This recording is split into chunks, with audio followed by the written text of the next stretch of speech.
All right, welcome to the review for quiz number 9.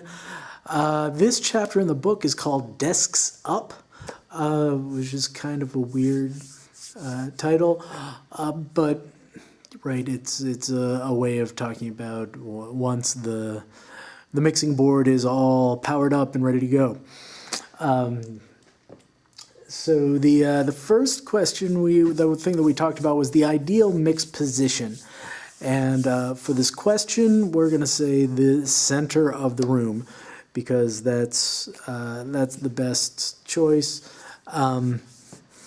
We probably had that little discussion about how I personally don't think exactly in the center is the you want it slightly to one side or the other, but you definitely don't want it under a balcony. You don't want it back against a wall. You don't want it next to a window.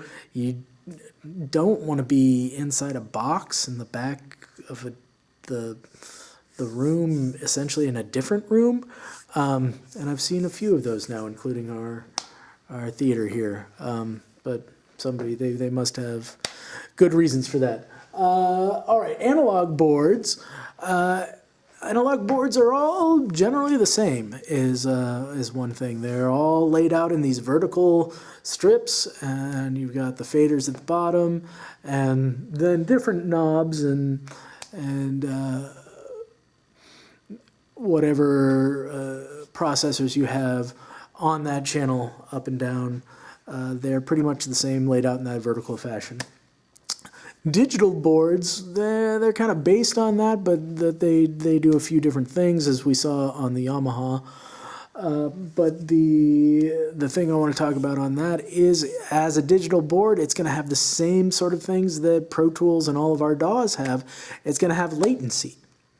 So that latency is probably not going to be enough to bother anybody, but it's there. It's that time that it takes to process.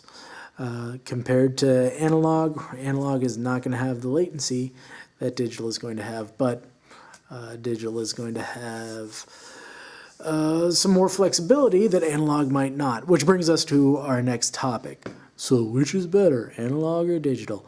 And as so often it is, the answer to that is it depends.